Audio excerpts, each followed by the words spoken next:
Let's talk about traffic rules. You know, those little commandments written by people in an office somewhere who apparently never actually sat in a car during rush hour.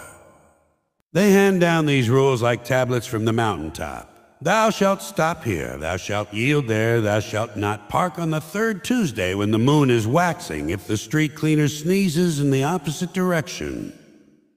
I'm convinced half these rules are made up just to see if we're paying attention. And the scary part, we follow them. We obey like trained monkeys, slamming the brakes at a stop sign in the middle of an empty desert at 3 in the morning because the big red octagon told us to. Oh yes, officer, I stopped at the sign. Nobody for 50 miles in any direction, but don't worry. I made sure to obey the sacred law of cardboard shapes. And then there are speed limits. Ever notice they don't really mean what they say? You see a sign that says 55, but everybody knows it really means 65. The police know it, the drivers know it. Even the guy painting the sign knows it. But it's written down as 55, so we all pretend it's official. It's like this national game of charades. How fast are you going, sir? Yo, just interpreting the rules in my own way. And then when you do drive exactly the speed limit, suddenly you're the dangerous one. You're the lunatic. The guy behind you is swerving, honking, screaming, "Oh, come on, Grandpa, hit the gas." You're obeying the law, but somehow you're the criminal. That's traffic for you. You can't win. You either break the rule or you obey it too well, and either way, you're an idiot. Let's talk about yield signs. Yield. What does that even mean? It's not a command, it's a suggestion. Yield. Would like the sign is politely whispering. If it's not too much trouble, maybe consider slowing down a little.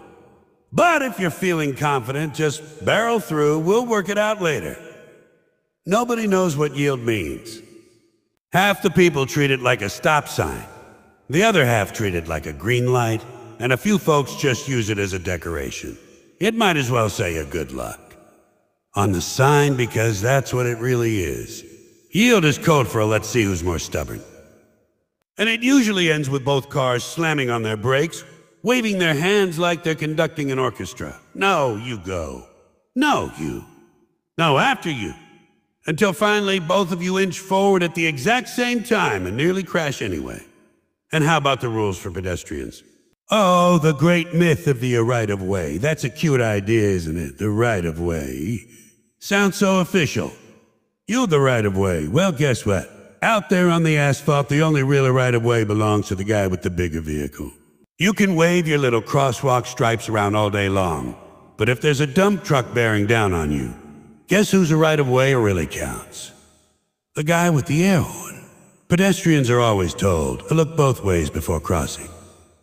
You ever notice they never tell drivers, look both ways before plowing into people? No, it's always the pedestrian's job to make sure the driver is doing their job. That's why every crosswalk is like a trust exercise with complete strangers. Okay, I'm stepping out now. Please don't kill me. Let's hope you weren't texting. Then we have stop signs. You know what a stop sign really is? It's a pause button for your guilt. Because let's be honest, nobody really stops. We all do the slow roll, the California stop. You creep forward, you glance around, and if nobody's looking, you treat it like a speed bump. And if there's a cop hiding behind a bush, well, suddenly you become a model citizen. Yes, sir, full and complete stop, sir. I counted to 3. I recited the alphabet. I practically built a tent at the intersection. Isn't it funny how our behavior changes the second we see a police car? You're going 70 in a 55 singing along to the radio, eating a sandwich, and then you spot the cruiser in your mirror. Suddenly you're a saint. Both hands on the wheel, eyes glued to the road, doing exactly the speed limit. You're so innocent, you look suspicious. Why is this guy driving so perfectly? Must be hiding something. And let's not forget about the parking rules. Oh, the joy of deciphering the hieroglyphics posted on a metal pole in the middle of the city. One sign says a no parking Monday 8 to 10. Another one says a 2-hour parking except holidays. Then another one says that permit holders only zone 14, unless it's a leap year. You need a lawyer, a translator, and a mathematician just to figure out if you can leave your car there for 5 minutes. You finally park, and then you spend the whole time nervously checking your watch, wondering if you're about to get a ticket. And somehow, no matter where you park, there's always a meter maid waiting like a hawk. They appear out of thin air. They could catch a magician disappearing into a cloud of smoke, but they can sure slap a ticket on your windshield the second your meter runs out. They've got a sixth sense for expired parking. And traffic lights. Oh, the magic of the little colored circles that control our lives. Green means go, red means stop, yellow means floor it. Everybody knows that. The yellow light is the great test of character. Do you hit the brakes or do you hit the gas? Most of us hit the gas. Because deep down we all think, I can make it. I can squeeze through. And then, of course, the guy behind you thinks the same thing. And the guy behind him. And suddenly 7 cars are racing through the intersection 2 seconds after the light turned red. And then the people waiting on the other side are honking, waving their fists, like they've never done the exact same thing in their lives. It's all hypocrisy. Every driver thinks everyone else is a maniac, while they themselves are the only sane person on the road. That's the real rule of traffic. Turn signals, what a quaint invention. A little blinking light to let people know your intentions. But here's the catch, you actually have to use it. And apparently that's optional for half the population. Some people refuse to signal out of sheer laziness. Others treat it like a top-secret maneuver. Why should I let anyone know what I'm doing? That's classified information. And when people do use the signal, it's usually too late. They flick it on in the middle of the turn. Thanks a lot, pal, real helpful. I couldn't possibly have guessed you were turning as your car veered into the side street. That little blinker at the last second really cleared things up. The best is when someone leaves the signal on for 20 miles, cruising down the highway, completely oblivious with the car endlessly clicking, I'm turning. I'm turning. Someday. Maybe. It's like a metronome of stupidity. Let's not forget about roundabouts. That's a fun invention. Whoever came up with those just wanted to mess with people. Here, let's take a perfectly good intersection and make it into a circle. That way, nobody knows who's going where, and everyone can panic together. Roundabouts are chaos disguised as efficiency. Half the drivers are terrified, creeping along like they're sneaking past a sleeping bear. The other half are maniacs slingshotting through like it's the Indy 500. And nobody knows how to exit. You exit E. You go around once, twice, 3 times. Honey, I think we live here now. Roundabouts are proof that traffic rules are just guidelines for group confusion. Now, here's one of my favorites. School zones. Oh, you better slow down there. Suddenly, the speed limit drops to about the pace of a tortoise on a coffee break. 15 miles per hour. 15. You can get out and walk faster than that. And the signs always say you when children are present. Which begs the question, how do you know if children are present? Are you supposed to roll down the window and ask around?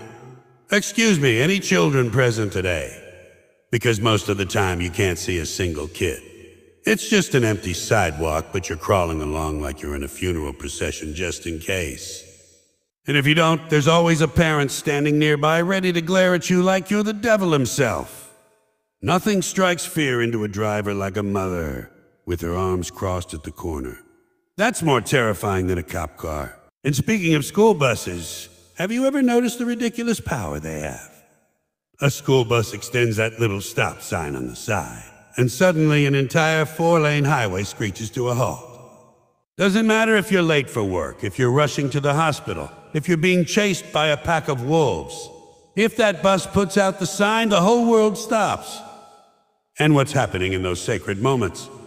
One kid is climbing down the steps, tying his shoe, checking his backpack, waving at the dog, and everybody else just sits there, engines idling, watching this 10-minute ceremony of childhood. Meanwhile, there's a convoy of cars backed up to the horizon, all prisoners of the yellow bus.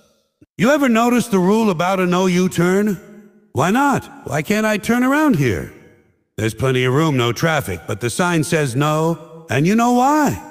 Because they don't want you to have the satisfaction. They don't want you to have the freedom to say, oops, wrong way, let's fix it.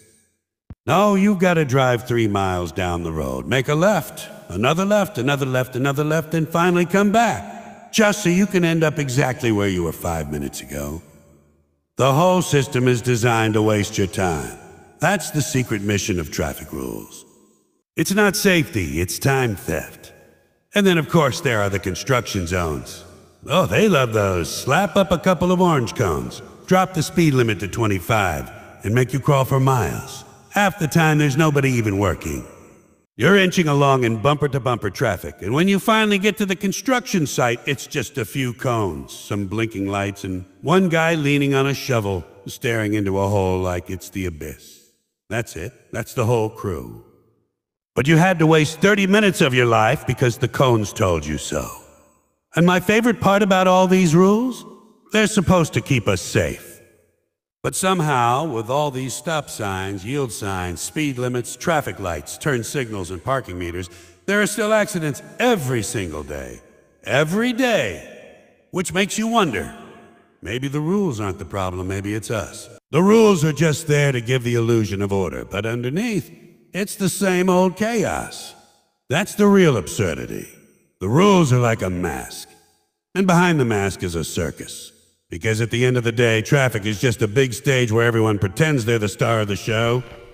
You in your car, me in mine. Everybody thinking the rules apply to everybody else, but not to them. That's the great comedy of it. Rules on paper, chaos on pavement, and the only real law out there, the only one that matters, is simple. Don't crash into me and I won't crash into you. You ever notice how driving doesn't just get you from one place to another? It shows you who you really are. Driving is like holding up a mirror to your personality, except the mirror is cracked, filthy, and covered in fingerprints. Some people say you can tell everything about a person by how they treat a waiter. That's true. But I say you can tell even more about a person by how they act behind the wheel. The car is the great revealer. You put someone in a metal box with wheels, give them a gas pedal, and suddenly their true self comes oozing out like toothpaste from a tube. The car doesn't lie. People do. Out there on the road, the mildest little grandma becomes a demon. Sweet little lady, always baking cookies for the neighbors, praying in church on Sunday, telling everyone to be kind and gentle. Get her in a Buick, and she's flooring it down the highway like she's auditioning for a stunt show. Horn blaring, hair flying, middle finger out the window. This isn't sweet old Nana anymore. This is Mad Max in orthopedic shoes. That's what the car does. It strips away the mask. And the calmest, most zen people, oh, they lose it too. I don't care how much yoga you do, how many candles you light, how many mantras you chant. You can meditate under a waterfall with monks from Tibet, but put you in traffic behind a guy going 5 under the speed limit, and all that inner peace evaporates faster than water on a hot skillet. Suddenly you're screaming through the windshield, inventing curse words in languages nobody's even heard of. That's the real you. That's the human spirit. Forget poetry and philosophy. Traffic is where the truth lives. You ever notice how some people think driving makes them invisible? They'll pick their nose, eat a sandwich, sing at the top of their lungs, scream at their kids, all while surrounded by glass windows like a fish tank. Do they think the car is a cloak of invisibility? People are doing everything in their cars except driving. Putting on makeup, brushing their hair, shaving, reading the newspaper. I once saw a guy with a map stretched across the steering wheel, like he was in the middle of a board game. And I thought, buddy, if you're planning your whole trip right now, maybe pull over. The rest of us would like to live. But here's the thing, the car isn't just a vehicle, it's a little kingdom. Every driver thinks they're the ruler of their own empire. And like any kingdom, it's got laws, traditions, and a royal wave. The finger. Out there on the road, you're not just driving, you're defending your turf. Someone cuts you off, and suddenly it's not just traffic, it's a declaration of war. You're pounding the horn, leaning out the window. How dare you enter my territory without permission? Because when you're in your car, you're not just going to the grocery store. You're a knight on a battlefield. The parking lot is your castle. The lane is your moat. And that little pine tree air freshener is the royal banner. Now, let's talk about the different types of drivers, because you see all of humanity out there. First, you've got the I'm in a hurry guy. You know this guy. Always tailgating, weaving between lanes like he's being chased. He's in a rush, always. Doesn't matter if he's late for work, late for a date, or late for his own funeral. This guy is speeding. And you ever notice, no matter how fast he goes, you end up at the same red light together? There he is, sweating furious, engine roaring, and there you are, cool as a cucumber right beside him at the light. A nice job, pal. All that stress to get exactly nowhere faster. Then there's the opposite, the Sunday driver, the slowpoke, the human traffic jam. This person thinks the left lane is their personal sightseeing tour. They're going 40 and a 60, humming along completely oblivious to the 98 cars stacked up behind them. And they never move over. No, that lane belongs to them now. They've claimed it. And when you finally get a chance to pass, you glance over to see who's causing all this chaos. It's always the same thing. Some person gripping the wheel with both hands, chin barely above the dashboard, staring straight ahead with the focus of a brain surgeon. You could set off fireworks next to their car and they wouldn't notice. And let's not forget the multitaskers, the people who treat driving as the background activity. Eating, drinking, smoking, fiddling with the radio, talking to the back seat, reaching for something in the glove box, balancing a cup of coffee between their knees while steering with their elbows. You've seen them. Sometimes they're so busy doing everything else, you wonder if they even realize they're piloting a 2-ton machine of death. But hey, as long as they don't spill the latte, right? Priorities. And then the road ragers, oh, you know them. These are the people who treat every minor inconvenience as a personal insult. Someone merges in front of them, that's it. Gloves are off. How dare you exist in front of me? They pound the horn, slam the wheel, scream until their veins pop out. Their whole day is ruined because someone else dared to share the road. Road rage is the purest form of ego. It's not about safety, it's not about fairness, it's about pride. It's about one person shouting, I matter more than you. Except they're screaming it through a windshield at someone who can't hear them. It's like yelling at a fish tank. Nobody hears you, nobody cares, but you look ridiculous doing it. But my favorite group? The backseat drivers. Oh yeah. The people who aren't even behind the wheel, but somehow know everything about how you should be driving. Just slow down, speed up, use your signal, watch out. Don't park there. Careful, careful, careful, careful. These are the same people who claim they hate driving, but they sure love to direct traffic from the passenger seat. And what's the one thing they always say? Relax, I'm just trying to help. Yeah, thanks a lot. Nothing helps a driver concentrate like constant nagging. If backseat drivers really wanted to help, they'd just shut up and eat their fries. And let's not forget the honkers. Some people love their horns. They treat the horn like it's a language. Short beep, move it. What the hell are you doing? What the hell are you doing? Double B. I'm impatient, but not completely insane. Some people honk at everything. Light turns green 1 millisecond later. Honk! Somebody slows down to make a turn. Honk! Bird flies across the road. Honk! I swear, some people don't even breathe anymore. They just honk. Meanwhile, others treat the horn like it's sacred. They never touch it, ever. You could crash into their bumper, set their car on fire, and they just sit there quietly, whispering, it's fine. No need to make a scene. Here's another fun observation. Drivers love to believe they're better than everyone else. Everyone else on the road is an idiot, but not them. No, they're the only sane one. Ask anybody, and they'll tell you they're above average, which is mathematically impossible, but hey, who's counting? Everybody thinks they're a great driver, but if that's true, then who's causing all the accidents? Somebody's lying. And the best part is, we all think we're geniuses until we make a mistake. Then we've got excuses. Oh, I didn't see the sign. Oh, the sun was in my eyes. Oh, I was distracted for just a second. But when somebody else does the exact same thing, suddenly they're the dumbest person on earth. That's the hypocrisy of driving. And don't even get me started on merging. Merging is the ultimate test of human cooperation, and we fail every single time. The sign says emerge, and what does everybody do? They speed up, because God forbid someone gets in front of them. Not today, buddy, not on my watch. It's like watching two rams lock horns. And the irony, if everyone just took turns, it would all go smoothly. One car from this lane, one car from that lane, like a zipper. Simple. But no, humans don't do simple. We'd rather crash into each other than let somebody else go first. That's what driving reveals. We're selfish. and impatience is the fuel of the road.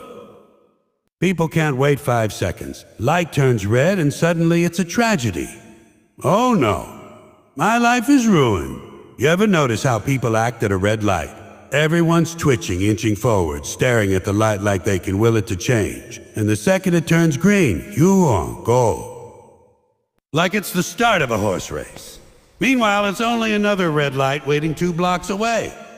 That's the comedy of it. We're always rushing nowhere. You ever notice how people's personalities change depending on whether they're in front of you or behind you? If they're behind you, they're impatient, tailgating, honking. If they're in front of you, they're suddenly cautious, careful, moving at a snail's pace. Nobody ever behaves the way they wish other people would behave. If everyone just drove the way they want others to drive, the roads would be empty. Right. We'd all stay home out of frustration. And here's the kicker. When you boil it all down, driving is basically adults playing bumper cars without the bumping. That's all it is.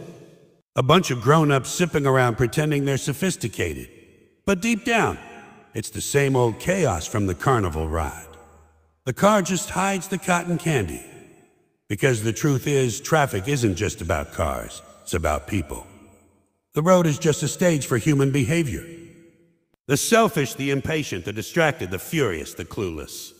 And that's why it's so funny. Out there, we're all the same, just actors in a play called To Get Out of My Way.